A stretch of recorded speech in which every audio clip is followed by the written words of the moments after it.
भूगोल के नामकरण एवं इस विषय को प्राथमिक स्तर पर व्यवस्थित स्वरूप प्रदान करने का श्रेय यूनान के निवासियों को जाता है।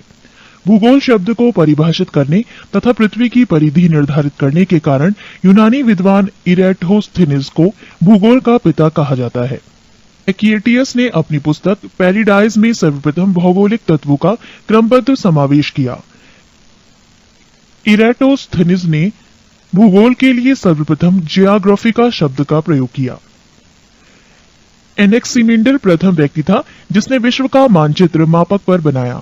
अध्ययन के लिए स्वतंत्र विषय के रूप में भूगोल को 19वीं शताब्दी में ही मान्यता मिली। 20वीं शताब्दी के आरंभ में भूगोल मनुष्य और पर्यावरण के पारस्परिक संबंधों के अध्ययन के रूप में विकसित हुआ। इसकी दो विचारधाराएं थीं, एक संभववाद, दो निश्चयवाद। एक संभववाद, इसके अनुसार मनुष्य अपने पर्यावरण में परिवर्तन करने में समर्थ है तथा वो प्रकृति प्रदत्त अनेक संभावनाओं को अपनी इच्छा के अनुसार उपयोग कर सकता है।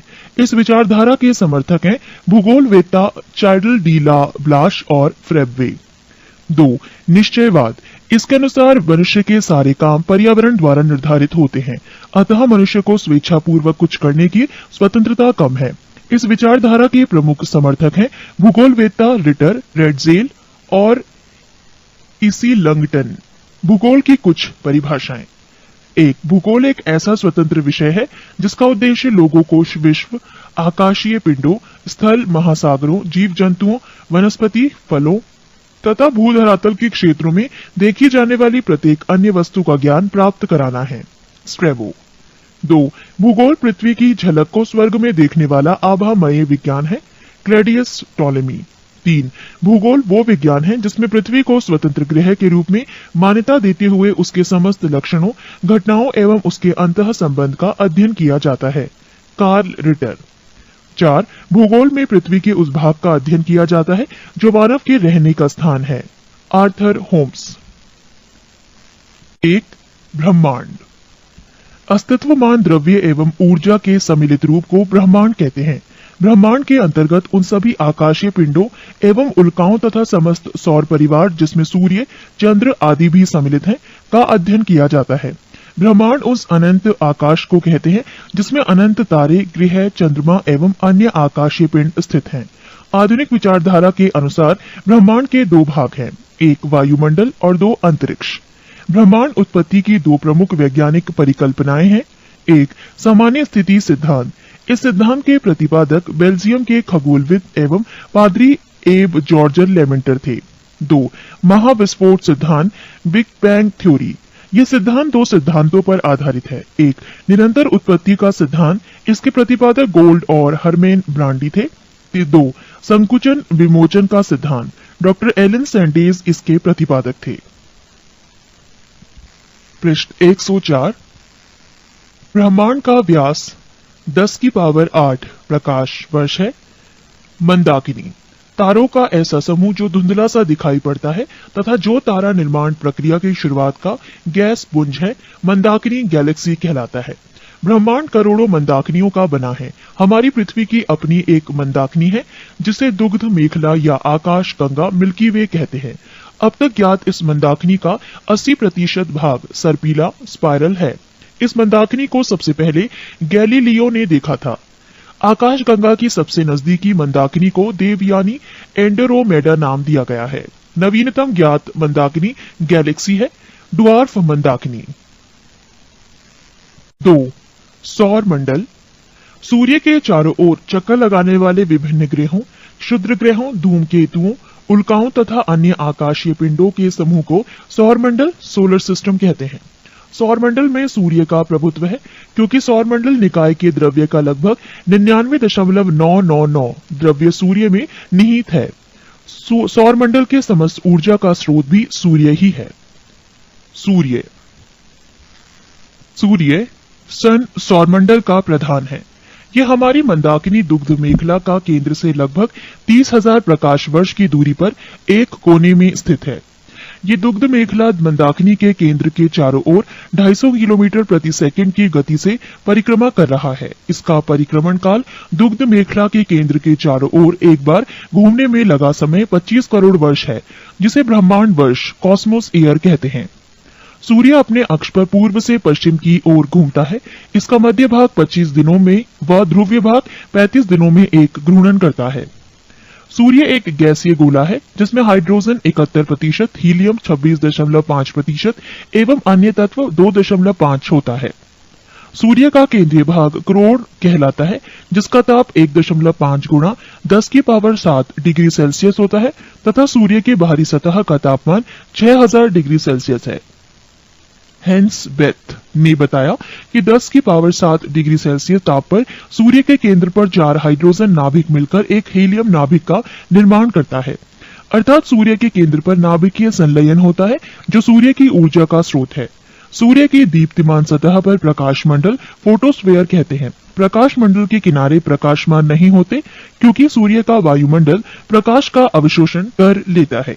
इसे वर्णमंडल क्रोमोस्फीयर कहते हैं। ये लाल रंग का होता है।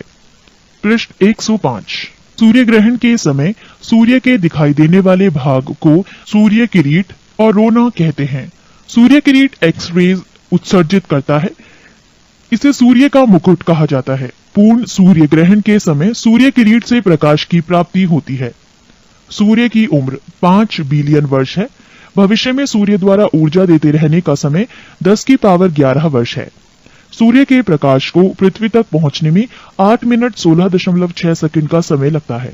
सौर ज्वाला को उत्तरी ध्रुव पर ऑरोरा बोरिलियस और दक्षिणी ध्रुव पर ऑरोरा ऑस्ट्रेलियस कहते हैं। सूर्य के धब्बे चलते हुए गैसों के खोल का तापमान आसपास के तापमान से 1500 डिग्री सेल्सियस कम होता है। सूर्य के धब्बों का एक पूरा चक्र 22 वर्षों का होता है। पहले 11 वर्षों तक ये धब्बा बढ़ता है और बाद के 11 वर्षों तक ये धब्बा घटता है। जब सूर्य की सतह पर धब्बा दिखलाई पड़ता है उस समय पृथ्वी पर चुंबकीय झंझावात मैग्नेटिक स्टॉर्म्स उत्पन्न होते हैं।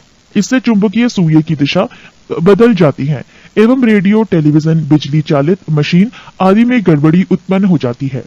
सूर्य का व्यास 13,92,000 किलोमीटर है जो पृथ्वी के व्यास का लगभग 110 गुना है। सूर्य हमारी पृथ्वी से 13 लाख गुना बड़ा है और पृथ्वी को सूर्यताप का 2 अरबवां भाग मिलता है। सौर मंडल के पिंड। अंतर्राष्ट्रीय खगोल शास्त्रीय संघ एस्ट्रोनॉमिकल यूनियन IAU की प्राग सम्मेलन 2006 के अनुसार सौर मंडल में मौजूद पिंडों को 3 श्रेणियों में बांटा गया है। 1. परंपरागत ग्रह बुध, शुक्र, पृथ्वी, मंगल, बृहस्पति, शनि, अरुण एवं वरुण। 2. बौने ग्रह प्लूटो, चेरॉन, सेरस 2003 UV 313। 3. लघु सौरमंडलीय पिंड धूमकेतु, उपग्रह एवं अन्य छोटे खगोलीय पिंड। ग्रह वो खगोलीय पिंड है जो निम्न शर्तों को पूरा करता हो।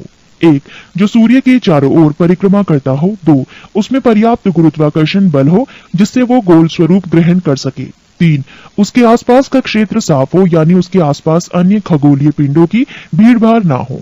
ग्रहों की उपयुक्त परिभाषा INU की प्राग सम्मेलन अगस्त 2006 में तय की गई है। ग्रह की इस परिभाषा के आधार पर यम प्लूटो को ग्रह की श्रेणी से निकाल दिया गया। फलस्वरूप परंपरागत ग्रहों की संख्या 9 से घटकर 8 रह गई। यम को बौने ग्रह की श्रेणी में रखा गया है। ग्रहों को 2 भागों में विभाजित किया गया है। 1. पार्थिव या आंतरिक ग्रह टेरेस्ट्रियल और इनर प्लैनेट। बुध, शुक्र, पृथ्वी एवं मंगल को पार्थिव ग्रह कहा जाता है क्योंकि ये पृथ्वी के सदृश होते हैं। 3. बृहस्पतीय या बाह्य ग्रह जॉवेन और आउटर प्लैनेट। बृहस्पति, शनि, अरुण एवं वरुण को बृहस्पतीय ग्रह कहा जाता है। कुल 8 ग्रहों में से केवल 5 को नंगी आंखों से देखा जा सकता है जो है बुध, शुक्र, शनि, बृहस्पति एवं मंगल। आकार के अनुसार ग्रहों का क्रम घटते क्रम में है।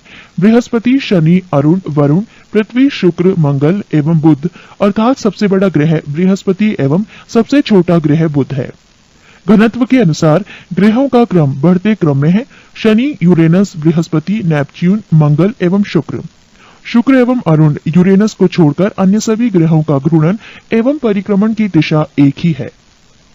पृष्ठ 106। बुध, मरकरी। ये सूर्य का सबसे छोटा नजदीकी ग्रह है। ये सूर्य निकलने के 2 घंटा पहले दिखाई पड़ता है। ये सबसे छोटा ग्रह है जिसके पास कोई उपग्रह नहीं है। इसका सबसे विशिष्ट गुण है इसमें चुंबकीय क्षेत्र का होना। ये सूर्य की परिक्रमा सबसे कम समय में पूरी करता है। शुक्र, वीनस, ये पृथ्वी का निकटतम ग्रह है। ये सबसे चमकीला एवं सबसे गर्म ग्रह है। इसे सांझ का तारा या भोर का तारा कहा जाता है। ये अन्य ग्रहों के विपरीत दक्षिणावर्त एंटी क्लॉकवाइज चक्रण करता है। इसे पृथ्वी का भगिनी ग्रह कहते हैं। ये घनत्व, आकार एवं व्यास में पृथ्वी के समान है। इसके पास कोई उपग्रह नहीं है। बृहस्पति, जुपिटर, ये सौरमंडल का सबसे बड़ा ग्रह है। इसे अपनी धुरी पर चक्कर लगाने में 10 घंटा सबसे कम और सूर्य की परिक्रमा करने में 12 वर्ष लगते हैं। इसके उपग्रहों की संख्या 28 है, जिसमें गयानोमीड सबसे बड़ा उपग्रह है। ये पीले रंग का उपग्रह है। मंगल, मार्स, इसे लाल ग्रह, रेड प्लैनेट कहा जाता है। इसका रंग लाल आयरन ऑक्साइड के कारण है। यहाँ पृथ्वी के समान 2 ध्रुव हैं तथा इसका कक्षा तली 25 डिग्री के कोण पर झुका हुआ है, जिसके कारण यहाँ पृथ्वी के समान ऋतु परिवर्तन होता है। इसके दिन का मान एवं अक्ष का झुकाव पृथ्वी के समान है। ये अपनी धुरी पर 24 घंटे में एक बार पूरा चक्कर लगाता है। इसके 2 उपग्रह हैं, फोबोस और डीमोस। सूर्य की परिक्रमा करने में इसे 687 दिन लगते हैं। सौरमंडल का सबसे बड़ा ज्वालामुखी ओलिपस मेसी एवं सौरमंडल का सबसे ऊंचा पर्वत निक्स ओलंपिया, जो माउंट एवरेस्ट से 3 गुना अधिक ऊंचा है, इसी ग्रह पर स्थित है। शनि, सैटर्न, ये आकार में दूसरा सबसे बड़ा ग्रह है। यह आकाश में पीले तारे के समान दिखाई पड़ता है। इसकी विशेषता है इसके तल के चारों ओर वलय का होना, मोटी प्रकाश वाली कुंडली। इसके उपग्रहों की संख्या 30 है, जो सबसे अधिक है। शनि का सबसे बड़ा उपग्रह टिटॉन है। यह आकार में बुध के बराबर है। फोबे नामक शनि का उपग्रह इसकी कक्षा में घूमने की विपरीत दिशा में परिक्रमा करता है। अरुण, यूरेनस, यह आकार में तीसरा सबसे बड़ा ग्रह है। इसकी खोज 1781 ईस्वी में विलियम हर्शल द्वारा की गई है। इसके चारों ओर 9 वलयों में 5 वलयों का नाम अल्फा, बीटा, गामा, डेल्टा एवं इप्सिलॉन है। यह अपने अक्ष पर पूर्व से पश्चिम की ओर घूमता है, जबकि अन्य ग्रह पश्चिम से पूर्व की ओर घूमते हैं। पृष्ठ 107। यहाँ सूर्योदय पश्चिम की ओर एवं सूर्यास्त पूर्व की ओर होता है। यह अपनी धुरी पर सूर्य की ओर इतना झुका हुआ है कि लेटा हुआ सा दिखलाई पड़ता है, इसीलिए इसे लेटा हुआ ग्रह कहा जाता है। इसके सभी उपग्रह भी पृथ्वी की विपरीत दिशा में परिभ्रमण करते हैं। इसका तापमान 80 डिग्री सेल्सियस है। इसके 21 उपग्रह हैं, जिनमें एरियल तथा मिरांडा प्रमुख हैं। वरुण, नेपच्यून, इसकी खोज 1846 ईस्वी में जर्मन खगोलज्ञ जहान गाले ने की है। नई खगोलीय व्यवस्था में ये सूर्य से सबसे दूर स्थित ग्रह है। यह हरे रंग का ग्रह है। इसके चारों ओर अति शीतल मीथेन का बादल छाया हुआ है। इसके 8 उपग्रह हैं, जिनमें टाइटन प्रमुख हैं। पृथ्वी, अर्थ, ये आकार में 5वां सबसे बड़ा ग्रह है। ये सौरमंडल का एकमात्र ग्रह है जिस पर जीवन है।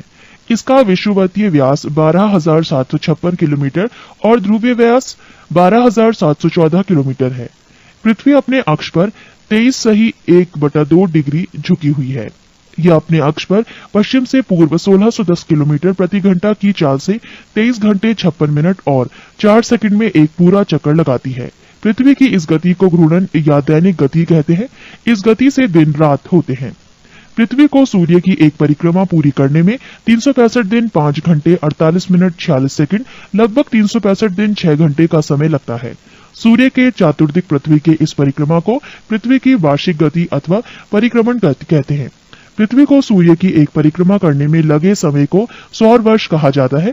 प्रत्येक सौर वर्ष कैलेंडर वर्ष से लगभग 6 घंटा बढ़ जाता है, जिसे हर चौथे वर्ष में लीप वर्ष बनाकर समायोजित किया जाता है। लीप वर्ष 366 दिन का होता है, जिसके कारण फरवरी माह में 28 के स्थान पर 29 दिन होते हैं।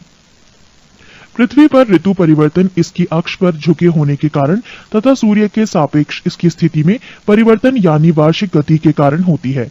वार्षिक गति के कारण ही पृथ्वी पर दिन रात छोटा बड़ा होता है। आकार एवं बनावट की दृष्टि से पृथ्वी शुक्र के समान है। जल की उपस्थिति के कारण इसे नीला ग्रह भी कहा जाता है। इसका अक्ष इसकी कक्षा के सापेक्ष 66.5 डिग्री का कोण बनाता है। सूर्य के बाद पृथ्वी के सबसे निकट का तारा प्रॉक्सिमा सेंचुरी है, जो अल्फा सेंचुरी समूह का एक तारा है। ये पृथ्वी से 4.22 प्रकाश वर्ष दूर है। पृथ्वी का एकमात्र उपग्रह चंद्रमा है। नोट, 24 अगस्त 2006 को अंतर्राष्ट्रीय खगोल विज्ञानी संघ IAU की प्राग चेक गणराज्य बैठक में खगोल विज्ञानियों ने प्लूटो का ग्रह होने का दर्जा खत्म कर दिया, क्योंकि इसकी कक्षा वृत्ताकार नहीं है और ये वरुण ग्रह की कक्षा से होकर गुजरती है। नई खगोलीय व्यवस्था में प्लूटो को बौने ग्रह की श्रेणी में रखा गया है। चंद्रमा, मून। चंद्रमा की सतह और उसकी आंतरिक स्थिति का अध्ययन करने वाला विज्ञान सेलेनोलॉजी कहलाता है। पृष्ठ 108। इस पर धूल के मैदान को शांति सागर कहते हैं। ये चंद्रमा का पिछला भाग है जो अंधकारमय होता है। चंद्रमा का उच्चतम पर्वत लीबनिट्ज पर्वत है जो 3500 फुट यानी 10,668 मीटर ऊंचा है। ये चंद्रमा के दक्षिणी ध्रुव पर स्थित है। चंद्रमा को जीवाश्म ग्रह भी कहा जाता है। चंद्रमा पृथ्वी की एक परिक्रमा लगभग 27 दिन 8 घंटे में पूरी करता है और इतने ही समय में अपने अक्ष पर एक घूर्णन करता है। यही कारण है कि चंद्रमा का सदैव एक ही भाग दिखाई पड़ता है। पृथ्वी से चंद्रमा का 57% भाग को हम देख सकते हैं। चंद्रमा का अक्ष तल पृथ्वी के अक्ष के साथ 58.48 डिग्री का अक्ष कोण बनाता है। चंद्रमा पृथ्वी के अक्ष के लगभग समानांतर है। चंद्रमा का व्यास 3480 किलोमीटर तथा द्रव्यमान पृथ्वी के द्रव्यमान का लगभग 1/8 है। पृथ्वी के समान इसका परिक्रमण पथ भी दीर्घवृत्ताकार है। सूर्य के संदर्भ में चंद्रमा की परिक्रमा की अवधि 29.53 दिन यानी 29 दिन 12 घंटे 44 मिनट और 2.8 सेकंड होती है। इस समय को एक चंद्रमास या साइनोडिक मास कहते हैं। नक्षत्र समय के दृष्टिकोण से चंद्रमा लगभग 27.1/2 दिन यानी 27 दिन 7 घंटे 43 मिनट और 11.6 सेकंड में पुनः उसी स्थिति में होता है। 27.1/2 दिन की ये अवधि एक नक्षत्र मास कहलाती है। ज्वार उठने के लिए अपेक्षित सौर एवं चंद्रमा की शक्तियों का अनुपात 11:5 है। अपोलो के अंतरिक्ष यात्रियों द्वारा लाए गए चट्टानों से पता चला है कि चंद्रमा भी उतना ही पुराना है जितना पृथ्वी, लगभग 460 करोड़ वर्ष। इसकी चट्टानों में टाइटेनियम की मात्रा अत्यधिक मात्रा में पाई गई है। बौने ग्रह यम, प्लूटो। इसकी खोज 1930 ईस्वी में क्लाड टामवो ने की थी। अगस्त 2006 की IAU की प्राग सम्मेलन में ग्रह कहलाने के मापदंड पर खरे नहीं उतरने के कारण यम को ग्रह की श्रेणी से अलग कर बौने ग्रह की श्रेणी में रखा गया है। यम को ग्रह की श्रेणी से निकाले जाने का कारण है 1. आकार में चंद्रमा से छोटा होना, 2. इसकी कक्षा का वृत्ताकार नहीं होना, 3. वरुण का कक्षा को काटना। IAU ने इसका नया नाम 134340 रखा है। सेरस। इसकी खोज इटली के खगोल शास्त्री पियाजी ने किया था। IAU की नई परिभाषा के अनुसार इसे बौने ग्रह की श्रेणी में रखा गया है, जहां इसे संख्या 1 से जाना जाएगा। इसका व्यास बुध के व्यास का 1/5 भाग है। अन्य बौने ग्रह हैं चेरॉन एवं 2003 UB 313 इरिस। लघु सौर मंडल के पिंड, क्षुद्र ग्रह, एस्टेरॉइड्स। मंगल एवं बृहस्पति ग्रह की कक्षाओं के बीच कुछ छोटे छोटे आकाशीय पिंड हैं जो सूर्य की परिक्रमा कर रहे हैं, उसे क्षुद्र ग्रह कहते हैं। खगोल शास्त्रियों के अनुसार ग्रहों के विस्फोट के फलस्वरूप टूटे टुकड़ों से क्षुद्र ग्रह का निर्माण हुआ है। क्षुद्र ग्रह जब पृथ्वी से टकराता है तो पृथ्वी के पृष्ठ पर विशाल गर्त बनता है। महाराष्ट्र में लोनार झील ऐसा ही एक गर्त है। फॉरवेस्टा एकमात्र क्षुद्र ग्रह है जिसे नंगी आंखों से देखा जा सकता है। पृष्ठ 109। धूमकेतु, कॉमेट। सौरमंडल के छोर पर बहुत ही छोटे छोटे अरबों पिंड विद्यमान हैं, जो धूमकेतु या पुच्छल तारे कहलाते हैं। ये गैस एवं धूल का संग्रह है जो आकाश में लंबी चमकदार पूंछ सहित प्रकाश के चमकीले गोले के रूप में दिखाई देते हैं। धूमकेतु केवल तभी दिखाई पड़ता है जब वो सूर्य की ओर अग्रसर होता है, क्योंकि सूर्य किरणें इसकी गैस को चमकीला बना देती है। धूमकेतु की पूंछ हमेशा सूर्य से दूर होता दिखाई देता है। हेले नामक धूमकेतु का परिक्रमण काल 76 वर्ष है। ये अंतिम बार 1986 में दिखाई दिया था। अगली बार ये 1986 + 76 बराबर 2062 में दिखाई देगा। धूमकेतु हमेशा के लिए टिकाऊ नहीं होते हैं, फिर भी प्रत्येक धूमकेतु के लौटने का समय निश्चित होता है। उल्का, मीटियोरस। उल्काएं प्रकाश की चमकीली धारी के रूप में देखती हैं, जो आकाश में क्षण भर के लिए दमकती हैं और लुप्त हो जाती हैं। उल्काएं क्षुद्र ग्रहों के टुकड़े तथा धूमकेतुओं द्वारा पीछे छोड़े गए धूल के कण होते हैं। सौर परिवार की सारणी। ग्रहों के नाम। बुध, व्यास किलोमीटर में 4878, परिभ्रमण समय अपने अक्ष पर 58.6 दिन, परिक्रमण का समय सूर्य के चारों ओर 88 दिन, उपग्रहों की संख्या 0। शुक्र, व्यास 12,102 किलोमीटर, परिभ्रमण समय अपने अक्ष पर 243 दिन, परिक्रमण समय सूर्य के चारों ओर 224.7 दिन, उपग्रहों की संख्या 0। पृथ्वी, व्यास 12,756-12,714, परिभ्रमण समय अपने अक्ष पर 23.9 घंटे, परिक्रमण समय 365.26 दिन, उपग्रहों की संख्या 1। मंगल, व्यास 6,787, परिभ्रमण समय 24.6 घंटे, परिक्रमण समय 687 दिन, उपग्रहों की संख्या 2। बृहस्पति, व्यास 1,42,800 किलोमीटर, परिभ्रमण समय 9.9 घंटे, परिक्रमण समय 11.9 वर्ष, उपग्रहों की संख्या 28। शनि, व्यास 1,20,500 किलोमीटर, परिभ्रमण समय 10.3 घंटे, परिक्रमण समय 29.5 वर्ष, उपग्रहों की संख्या 30। अरुण, व्यास 51,400 किलोमीटर, परिभ्रमण समय 16.2 घंटे, परिक्रमण समय 84.0 वर्ष, उपग्रहों की संख्या 21। वरुण, व्यास 48,600 किलोमीटर, परिभ्रमण समय अपने अक्ष पर 18.5 घंटे, परिक्रमण समय सूर्य के चारों ओर 164.8 घंटे, उपग्रहों की संख्या 8। 3. पृथ्वी और उसका सौर्यिक संबंध।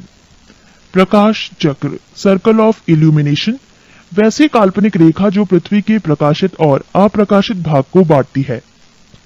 पृथ्वी के परिभ्रमण की दिशा पश्चिम से पूर्व है। जिस कक्षा में पृथ्वी सूर्य की परिक्रमा करती है वो दीर्घवृत्तीय है, अतः 3 जनवरी को सूर्य और पृथ्वी के बीच की दूरी अपेक्षाकृत कम हो जाती है, जिसे उपसारिक पेरीहेलियन की स्थिति कहते हैं। ये दूरी 9.15 करोड़ मील है। इसके विपरीत उत्तरायण की स्थिति में 4 जुलाई को पृथ्वी सूर्य से कुछ दूर चली जाती है। इसको अपसैरिक एपहीलियन कहते हैं। ये दूरी 9.45 करोड़ मील होती है। एपसाइड रेखा, उपसैरिक एवं अपसैरिक को मिलाने वाली काल्पनिक रेखा सूर्य के केंद्र से गुजरती है, इसे एपसाइड रेखा कहते हैं। अक्षांश, लैटिट्यूड, ये ग्लोब पर पश्चिम से पूर्व की ओर खींची गई काल्पनिक रेखा है जिसे अंश में प्रदर्शित किया जाता है। वास्तव में अक्षांश वो कोण है जो विषुवत रेखा तथा किसी अन्य स्थान के बीच पृथ्वी के केंद्र पर बनती है। विषुवत रेखा को 0 अंश की स्थिति में माना जाता है। यहाँ से उत्तर की ओर बढ़ने वाली कोणिक दूरी को उत्तरी अक्षांश तथा दक्षिण में बढ़ने वाली दूरी को दक्षिणी अक्षांश कहते हैं। इसकी अधिकतम सीमा पर ध्रुव है जिन्हें 90 डिग्री उत्तरी या दक्षिणी अक्षांश कहा जाता है। सभी अक्षांश रेखाएं समानांतर होती हैं।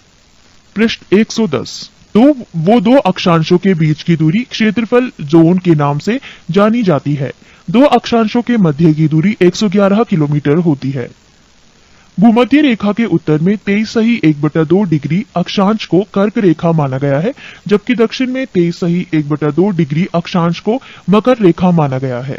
देशांतर, लॉन्गिट्यूड, ये ग्लोब पर उत्तर से दक्षिण की ओर खींची जाने वाली काल्पनिक रेखा है। ये रेखाएं समानांतर नहीं होती हैं। ये रेखाएं उत्तरी तथा दक्षिणी ध्रुव पर एक बिंदु पर मिल जाती है। ध्रुवों से विषुवत रेखा की ओर बढ़ने पर देशांतरों के बीच की दूरी बढ़ती जाती है तथा विषुवत रेखा पर इसके बीच की दूरी अधिकतम 111.32 किलोमीटर होती है। ग्रीनविच वेधशाला से गुजरने वाली रेखा को 0 डिग्री देशांतर माना जाता है। इसकी बाईं ओर की रेखाएं पश्चिमी देशांतर और दाहिनी ओर की रेखाएं पूर्वी देशांतर कहलाती है। देशांतर के आधार पर ही किसी स्थान का समय ज्ञात किया जाता है। 2 देशांतर रेखाओं के बीच की दूरी गोरे नाम से जानी जाती है। 0 अंश अक्षांश एवं 0 अंश देशांतर अटलांटिक महासागर में काटती है। संक्रांति, सॉल्स्टाइस, सूर्य के उत्तरायण और दक्षिणायन की सीमा को संक्रांति कहते हैं। कर्क संक्रांति, 21 जून को सूर्य कर्क रेखा कोष्ठक में 23.1/2 डिग्री नॉर्थ कोष्ठक समाप्त पर लंबवत होता है। इसे कर्क संक्रांति कहते हैं। इस दिन उत्तरी गोलार्ध में सबसे बड़ा दिन होता है। मकर संक्रांति, 22 दिसंबर को सूर्य मकर रेखा पर लंबवत होता है। इसे मकर संक्रांति कहते हैं। इस दिन दक्षिणी गोलार्ध में सबसे बड़ा दिन होता है। विषुव इक्विनॉक्स, ये पृथ्वी की वो स्थिति है जब सूर्य की किरणें विषुवत रेखा पर लंबवत पड़ती है और सर्वत्र दिन एवं रात बराबर होते हैं। 22 सितंबर एवं 21 मार्च को संपूर्ण पृथ्वी पर दिन एवं रात बराबर होते हैं। इसे क्रमशः शरद विष्णु ऑटोमैनल इक्विनॉक्स एवं बसंत विषुव वर्नल इक्विनॉक्स कहते हैं। सूर्य ग्रहण सोलर एक्लिप्सी, जब कभी दिन के समय पूर्व सूर्य एवं पृथ्वी के बीच में चंद्रमा के आ जाने से सूर्य की चमकती सतह चंद्रमा के कारण दिखाई नहीं पड़ने लगती है, तो इस स्थिति को सूर्य ग्रहण कहते हैं। जब सूर्य का एक भाग छिप जाता है तो उसे आंशिक सूर्य ग्रहण, और जब पूरा सूर्य ही कुछ क्षणों के लिए छिप जाता है तो उसे पूर्ण सूर्य ग्रहण कहते हैं। पूर्ण सूर्य ग्रहण हमेशा अमावस्या न्यू मून को ही होता है। चंद्र ग्रहण ल्यूनियर एक्लिप्सी, जब सूर्य और चंद्रमा के बीच पृथ्वी आ जाता है तो सूर्य की पूरी रोशनी चंद्रमा पर नहीं पड़ती है। इसे चंद्र ग्रहण कहते हैं। चंद्र ग्रहण हमेशा पूर्णिमा फुल मून की रात्रि में ही होता है।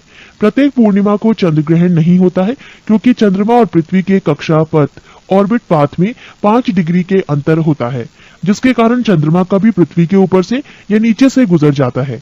एक वर्ष में अधिकतम 3 बार पृथ्वी के उप छाया क्षेत्र से चंद्रमा गुजरता है, तभी चंद्र ग्रहण लगता है।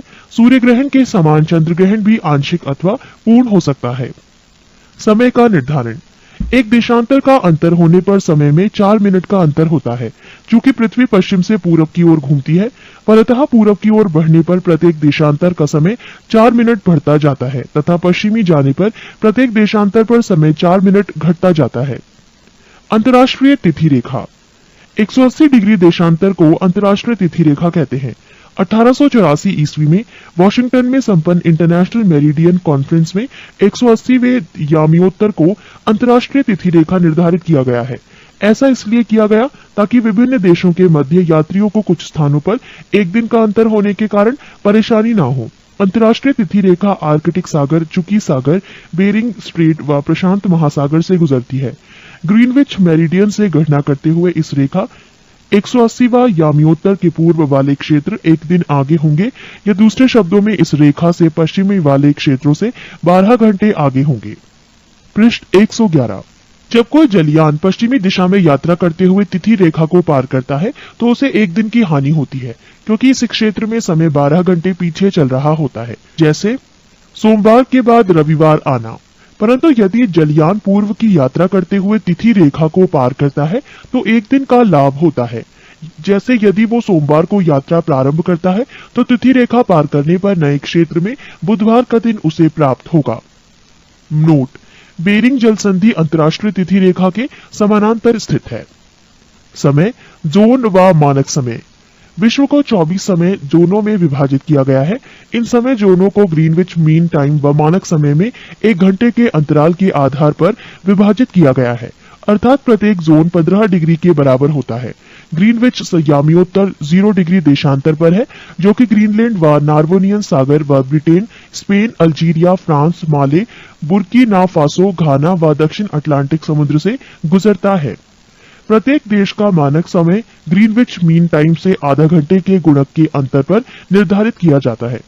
मानक समय स्वेच्छा से चयनित यामियोत्तर का स्थानीय समय होता है, जो एक विशिष्ट क्षेत्र या देश के लिए मानक समय निर्धारित करता है। भारत में 82.1/2 डिग्री पूर्वी देशांतर, जो इलाहाबाद के निकट मिर्जापुर से गुजरती है, के समय को मानक समय माना गया है। ये समय ग्रीनविच मीन टाइम से 5.1/2 घंटा आगे है। अतः जब ग्रीनविच में दोपहर के 12 बजे हो तो उस समय भारत में शाम के 5.1/2 बजेंगे। विषुवत रेखा इक्वेटर, पृथ्वी की मध्य सतह से होकर चली जाने वाली वो अक्षांश रेखा है जो उत्तरी और एवं दक्षिणी ध्रुव से बराबर दूरी पर होती है। ये 0 अंश की अक्षांश रेखा है। विषुवत रेखा के उत्तरी भाग को उत्तरी गोलार्ध और दक्षिणी भाग को दक्षिणी गोलार्ध कहते हैं। कटिबंध जोन, प्रत्येक गोलार्ध को ताप के आधार पर कई भागों में बांटा गया है। इन भागों को कटिबंध कहते हैं। ये निम्न है: 1. उष्ण कटिबंध ट्रॉपिकल जोन, विषुवत रेखा से 30 डिग्री उत्तर एवं 30 डिग्री दक्षिण का भाग यहाँ वर्ष में 2 बार सूर्य शीर्ष पर चमकता है। इस भाग का मौसम सदैव गर्म रहता है। 2. उपोष्ण कटिबंध सब ट्रॉपिकल जोन 30 डिग्री से 45 डिग्री उत्तरी एवं दक्षिणी अक्षांशों के बीच स्थित एक क्षेत्र जहाँ कुछ महीने ताप अधिक और कुछ महीने ताप कम रहता है। 3. शीतोष्ण कटिबंध टेम्परेट जोन 45 डिग्री से 66 डिग्री उत्तरी और दक्षिणी अक्षांशों के बीच का क्षेत्र। यहाँ सूर्य सिर के ऊपर कभी नहीं चमकता है, बल्कि उसकी किरणें तिरछी होती हैं, अतः यहाँ ताप हमेशा कम रहता है। 4. ध्रुवीय कटिबंध पोलर जोन 66 डिग्री से 90 डिग्री के मध्य स्थित क्षेत्र जहाँ ताप अत्यंत ही कम रहता है, जिसके फलस्वरूप वहां हमेशा बर्फ जमी रहती है।